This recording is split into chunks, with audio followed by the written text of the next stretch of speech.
यह कहानी राजस्थान के एक छोटे से गांव में रहने वाली एक बिल्कुल आम सी लड़की तृष्णा की है। कहते हैं एक माली का धर्म बाग की देखभाल करना होता है, लेकिन अगर उसी माली की नीयत गुलाब के फूल पर खराब हो जाए तो फिर उसे टूटने से कौन बचा सकता है। लेकिन शायद वह यह भूल गया कि गुलाब में कांटे भी होते हैं और कुछ कांटे इतने जंगली होते हैं कि छूने वाले के हाथ ही जख्मी कर दें। खैर, तृष्णा की इस दास्तां में उतरने से पहले अगर आपको हमारा काम और यह कहानियां पसंद आती हैं तो वीडियो को लाइक और चैनल को सब्सक्राइब जरूर कर दें। कहानी का दूसरा सिरा जुड़ता है जय से। जय ने अपनी पूरी पढ़ाई लिखाई ब्रिटेन में की है और हाल ही में वह अपनी शिक्षा पूरी कर इंडिया वापस लौटा है। अब उसे यहाँ अपने पिता के करोड़ों के होटल बिजनेस में हाथ बंटाना है। बचपन से विदेश में रहने के कारण उसका रहन सहन पूरी तरह अंग्रेजों वाला है और हिंदी में उसका हाथ काफी तंग है। एक शाम जय अपने NRI दोस्तों के साथ शहर घूमने निकलता है। घूमते घूमते वे एक आलीशान हेरिटेज स्टाइल होटल में पहुंचते हैं। वहां पारंपरिक राजस्थानी धुन बज रही थी और होटल का स्टाफ मेहमानों के स्वागत में लोक नृत्य कर रहा था। थिरकते हुए उन चेहरों में एक चेहरा तृष्णा का भी था।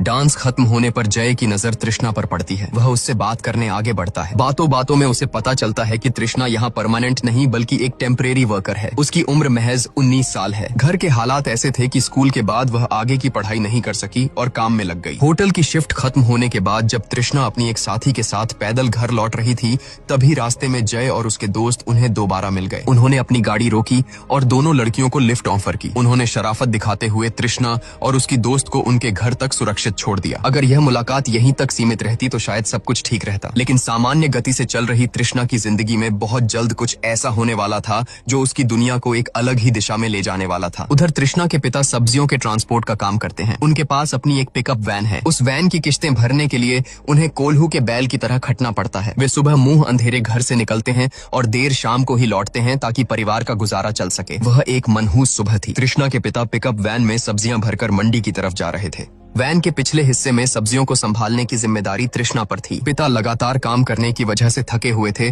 और अचानक गाड़ी चलाते वक्त उनकी आंख लग गई। बस वही एक पल की झपकी और सामने से आ रहे एक तेज रफ्तार ट्रक से वैन की भीषण टक्कर हो गई। धमाका इतना जबरदस्त था कि देखने वालों की रूह कांप जाए। वैन का अगला हिस्सा पूरी तरह पिचक चुका था। ऐसा लगा मानो लोहे के दो ढांचों के बीच तृष्णा का पिता कुचल ही गया होगा, लेकिन इसे कुदरत का करिश्मा कहें या किस्मत, पर उनकी जान बच गई। हालांकि कीमत चुकानी पड़ी। पिता बुरी तरह जख्मी थे। कब तक ठीक होंगे कुछ कहा नहीं जा सकता था। उधर तृष्णा भी सुरक्षित नहीं थी। उसका एक हाथ टूट चुका था और उस पर प्लास्टर चढ़ा था। कुछ दिनों बाद जब जय अपने दोस्तों को छोड़ने जयपुर एयरपोर्ट जा रहा था तो उसकी नजर सड़क किनारे अपने घर के बाहर बैठी तृष्णा पर पड़ी। उसके हाथ का प्लास्टर देख जय ने गाड़ी रोकी। बात करने पर उसे उस भयानक हादसे का पता चला। यहाँ जय ने अपनी दरिया दिली दिखाई। उसने बड़े ही अपनेपन से कहा, मेरे पिता का जयपुर में एक बड़ा होटल है, अगर तृष्णा चाहे तो मैं उसे वहाँ काम दिलवा सकता हूँ। आज के दौर में जहाँ हर कोई सिर्फ अपने मतलब की बात करता है, एक अनजान शख्स का इतनी मदद करना किसी चमत्कार से कम नहीं लग रहा था। करीब 1 महीने बाद तृष्णा के नाम एक चिट्ठी आई। उसमें जयपुर के होटल में नौकरी की पुष्टि थी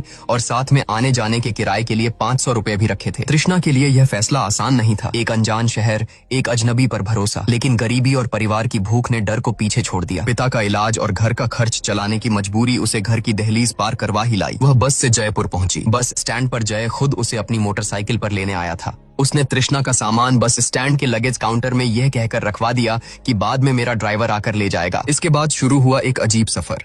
जय उसे शहर की भीड़ भाड़ से दूर सुनसान रास्तों पर ले जा रहा था। काफी देर तक बाइक दौड़ती रही। किसी के भी मन में डर पैदा हो सकता था। एक अकेली लड़की, अनजान रास्ता और शहर से इतनी दूर, लेकिन भोली तृष्णा ने जय पर पूरा भरोसा किया। उसने एक सवाल तक नहीं पूछा और आखिरकार जय का इरादा नेक निकला। वह उसे शहर के शोरगुल से दूर अपने पिता के ओल्ड हेरिटेज होटल में ले आया था। यह कोई आम इमारत नहीं थी। पुराने जमाने में यह रजवाड़ों का महल हुआ करता था। वक्त बदला, लोकतंत्र आया और राजाओं के ये महल अब आलीशान होटलों में तब्दील हो चुके थे। चूंकि तृष्णा के हाथ में अभी भी प्लास्टर था और वह भारी काम नहीं कर सकती थी, इसलिए जय ने उसे एक बहुत ही खास काम सौंपा। उसने होटल के बगीचे में मौजूद पक्षियों की देखभाल करनी थी। अब तृष्णा को उन पिंजरों में बंद परिंदों का ख्याल रखना था, शायद बिना यह जाने कि वह खुद भी अब एक सोने के पिंजरे की तरफ बढ़ रही है। धीरे धीरे तृष्णा का मन इस नई जगह और काम में पूरी तरह रम गया। कुछ दिनों बाद जब उसके हाथ का प्लास्टर हटा तो वह और भी फुर्ती से काम करने लगी। वह अब एक फुल टाइम वेटर्स बन चुकी थी और होटल का हर काम उसने बड़ी जल्दी सीख लिया था। लेकिन काम के बीच एक चीज थी जो नहीं बदली थी। वो थी जय की नजरें। जय की निगाहें हर वक्त तृष्णा का पीछा करती रहती थीं। उसने खुश करने और इम्प्रेस करने के लिए जय ने उसके छोटे से स्टाफ क्वार्टर वाले कमरे में एक टीवी भी लगवा दिया। तृष्णा के लिए यह सब बहुत नया और खास था। एक दिन जय के पिता ब्रिटेन से इंडिया आए। जय ने बड़े उत्साह से तृष्णा को अपने पिता से मिलवाया और बताया कि उसकी गैर मौजूदगी में यही वो लड़की है जो उनकी प्यारी चिड़ियों का ख्याल रखती है। जब जय वहाँ मौजूद नहीं था तो उसके पिता तृष्णा को चिड़ियों के पिंजरे के पास ले गए। उनकी उम्र ज्यादा थी और आंखें काफी कमजोर हो चुकी थीं। उनको धुंधला दिखाई देता था। उन्होंने कहा, मेरा बेटा तुम्हारी बहुत तारीफ करता है, कहता है तृष्णा बहुत खूबसूरत है। फिर अपनी कमजोर आंखों की कमी को पूरा करने के लिए उन्होंने तृष्णा के चेहरे की बनावट को अपने हाथों से टटोला। उनके हाथ तृष्णा के चेहरे पर रेंग रहे थे, मानो वे उसकी खूबसूरती को अपनी उंगलियों से देख रहे हों। उन्होंने एक अजीब सा सवाल किया, क्या जय तुम्हारा ठीक से ख्याल रखता है? तृष्णा जो स्वभाव से बहुत सीधी थी, इस सवाल की गहराई को समझ नहीं पाई। उसने सोचा, भला जय को मेरा ख्याल रखने की क्या जरूरत? उसने मुझे नौकरी दी है, रहने को जगह दी है, इतना ही तो काफी है। वह चुप रही। पिता के वापस जाने के बाद जय का रवैया बदलने लगा। वह अब तृष्णा के और करीब आने की कोशिश करने लगा था। अब अक्सर तृष्णा ही उसके कमरे में खाना लेकर जाती। इस दौरान जय बहाने से उसे छूने की कोशिश करता। उसके स्पर्श और बर्ताव से साफ जाहिर था कि वह तृष्णा को चाहने लगा है। तृष्णा इतनी भी नादान नहीं थी। वह समझ रही थी कि जय उसे पसंद करता है। जय उसे एक अच्छा इंसान लगता था, लेकिन एक डर भी था। जय एक अमीर होटल मालिक का बेटा और वह एक मामूली काम वाली। सामाजिक हैसियत भी तो कोई चीज होती है। न उनकी जात मिलती थी, न हैसियत। हालांकि दिल कहता था कि अगर प्यार हो तो इन सब का कोई मतलब नहीं, लेकिन फिर भी एक झिझक थी। तभी जय ने एक नया दांव चला। उसने तृष्णा से कहा, मैं तुम्हें होटल मैनेजमेंट के कोर्स में भर्ती कराना चाहता हूँ। अगर तुम चाहो तो ज्वाइन कर सकती हो, तुम्हारा भविष्य बन जाएगा। तृष्णा को लगा कि उसकी तो निकल पड़ी है। सब कुछ इतना अच्छा हो रहा था, नौकरी, टीवी, मालिक का प्यार और अब पढ़ाई का मौका। ऐसा लग रहा था मानो किस्मत उस पर दोनों हाथों से मेहरबान है। लेकिन शायद वह भूल रही थी कि जब किस्मत जरूरत से ज्यादा मेहरबान होने लगे तो समझ लेना चाहिए कि वह कोई बड़ी कीमत वसूलने वाली है। वक्त अपनी रफ्तार से चल रहा था। एक दिन तृष्णा ने जय से छुट्टी मांगी। उसकी एक सहेली की शादी थी जहाँ उसे अपनी कुछ दोस्तों के साथ जाना था। जय ने उसे जाने दिया। शादी के जश्न में देर हो गई और तृष्णा वहाँ से अकेली ही निकल पड़ी। लेकिन रात का अंधेरा और अकेली लड़की, कुछ लफंगों ने उसका पीछा करना शुरू कर दिया। तृष्णा की जान हलक में थी, लेकिन गनीमत यह थी कि निकलने से पहले उसने जय को फोन कर दिया था। ठीक वक्त पर जय वहाँ अपनी बाइक लेकर हीरो की तरह पहुंच गया और उसे उन गुंडों से बचा लिया। लेकिन खतरा अभी टला नहीं था, बस उसका रूप बदलने वाला था। लौटते वक्त शहर से दूर एक सुनसान रास्ते पर जय ने अचानक मोटरसाइकिल रोक दी। खामोशी थी, अंधेरा था और वे दोनों अकेले थे। उस रात जज्बातों का सैलाब ऐसा उमड़ा कि सारी हदें पार हो गईं। तृष्णा और जय के बीच जिस्मानी नजदीकियां बन गईं। अगली सुबह जब सूरज निकला तो अपने साथ तृष्णा के लिए गहरा अंधेरा लेकर आया। उसे महसूस हुआ कि यह प्यार नहीं, बस एक पल की गलती थी। उसे लगा कि वह जय के लिए शायद सिर्फ एक टाइम पास का जरिया बन गई है। उसे अपनी मर्यादा टूटने का गहरा सदमा लगा। वह पूरी रात रोती रही। उसने फैसला किया कि वह अब यहाँ नहीं रहेगी। अगले ही दिन उसने अपना सारा सामान पैक किया और बिना किसी को बताए जयपुर से हमेशा के लिए अपने गांव लौट आई। उसे किसी खिलौने की तरह इस्तेमाल नहीं होना था। घर पहुंचने पर सुकून नहीं बल्कि ताने मिले। पिता अभी भी पूरी तरह ठीक नहीं थे। सर पर कर्ज का बोझ था। घर वालों को गुस्सा था कि उसने इतनी अच्छी कमाई वाली नौकरी क्यों छोड़ दी। अगले 3 महीने तृष्णा ने जैसे तैसे काटे। वह खेतों में काम करती और माँ का हाथ बंटाती। लेकिन तभी उसके शरीर में कुछ बदलाव होने लगे। उसने उल्टियां होने लगी। शुरू में लगा कि मामूली तबीयत खराब है, लेकिन जब उसने बताया कि उसे 3 महीने से माहवारी नहीं हुई है तो घर में भूचाल आ गया। तृष्णा गर्भवती थी। गांव में बदनामी के डर से उसके परिवार ने एक क्रूर फैसला लिया। उन्होंने जबरदस्ती तृष्णा का गर्भपात करवा दिया। तृष्णा के मन और शरीर दोनों को नोच दिया गया। इस पाप को छुपाने के लिए उसे दूसरे शहर में उसके मामा के घर भेज दिया गया। मामा के शहर में तृष्णा एक फैक्ट्री में मजदूरी करने लगी। वह अपनी पुरानी जिंदगी को भूलने की कोशिश कर ही रही थी कि अतीत फिर उसके सामने आ खड़ा हुआ। जय उसे ढूंढते हुए वहाँ भी आ पहुंचा। उसने पहले गाँव जाकर पता लगाया और फिर फैक्ट्री तक आया। जय ने उसे देखते ही गले से लगा लिया और शिकायत भरे लहजे में कहा, तुम सब कुछ छोड़कर ऐसे क्यों भागी? मैंने तुम्हें कितने फोन किए पर तुम्हारा नंबर बंद था। तुम दुनिया वालों की परवाह मत करो, मैं हमेशा तुम्हारे साथ हूँ। जय ने उसे एक नया सपना दिखाया। उसने कहा, मैं मुंबई जा रहा हूँ फिल्म प्रोडक्शन का काम शुरू करने। मैं तुम्हें अपने साथ ले जाना चाहता हूँ। जय की मीठी बातों ने एक बार फिर तृष्णा का दिल जीत लिया। उसे लगा कि शायद उसने जय को समझने में गलती की थी। वह उसे मंझधार में नहीं छोड़ेगा। तृष्णा फिर से उस पर भरोसा करने लगी, लेकिन एक डर अभी भी उसके दिल में बैठा था। उसने जय को अपने गर्भपात के बारे में कुछ नहीं बताया। उसने डर था कि अगर जय को पता चला कि उसने उसका बच्चा गिरा दिया है तो शायद वह उसे छोड़ देगा। मुंबई की लाइफस्टाइल जयपुर के धीमे और संस्कारी माहौल से एकदम अलग, तड़क भड़क वाली थी। जय के जरिए तृष्णा की एंट्री एक नई दुनिया में हुई। जय के दोस्त फिल्म इंडस्ट्री से जुड़े थे। कोई म्यूजिक डायरेक्टर, कोई राइटर तो कोई एक्टर। तृष्णा को बचपन से डांस का शौक था, जिसे उसने यहाँ एक प्रोफेशनल डांस क्लास ज्वाइन करके फिर से जिंदा कर लिया। जय और तृष्णा के बीच अब कोई पर्दा नहीं था। दूरियां मिट चुकी थी। फिल्म के सेट से लेकर देर रात की पार्टियों तक दोनों हर वक्त साथ रहते थे। वे किसी परफेक्ट कपल की तरह नजर आते थे। सब कुछ इतना सुलझा हुआ लग रहा था कि डर लगता था कहीं किसी की नजर न लग जाए। और वही हुआ। एक शाम लंदन से फोन आया। जय के पिता को हार्ट स्ट्रोक आया था और उनकी हालत नाजुक थी। जय को फौरन ब्रिटेन निकलना था। उस शाम भावुक होकर जय ने कहा, मैं घर जाकर अपने परिवार से हमारे रिश्ते के बारे में बात करूंगा। तृष्णा हैरान थी। उसे उम्मीद नहीं थी कि जय का परिवार उसे अपनाएगा, लेकिन जय का भरोसा देखकर उसे हिम्मत मिली। इसी भावुक पल में तृष्णा ने अपना सबसे गहरा राज खोलने का फैसला किया। उसने जय को अपने गर्भपात के बारे में सच बता दिया, यह सोचकर कि अब उनके बीच कोई झूठ नहीं रहना चाहिए। लेकिन जय का रिएक्शन उम्मीद से बिल्कुल उलट था। वह बुरी तरह भड़क गया। उसे इस बात का गुस्सा था कि तृष्णा ने इतना बड़ा फैसला अकेले कैसे लिया, उसे खबर तक नहीं दी। वह इसे धोखा मानने लगा। अगली सुबह जब वह ब्रिटेन के लिए निकल रहा था तो उसकी आंखों में प्यार नहीं, नाराजगी थी। जाते जाते उसने तृष्णा को कुछ पैसे थमाए और बस इतना कहा, मैं जल्दी लौटूंगा। लेकिन जल्दी कभी नहीं आया। दिन हफ्तों में बदले और हफ्ते महीने में। जय का कोई फोन नहीं, कोई मैसेज नहीं।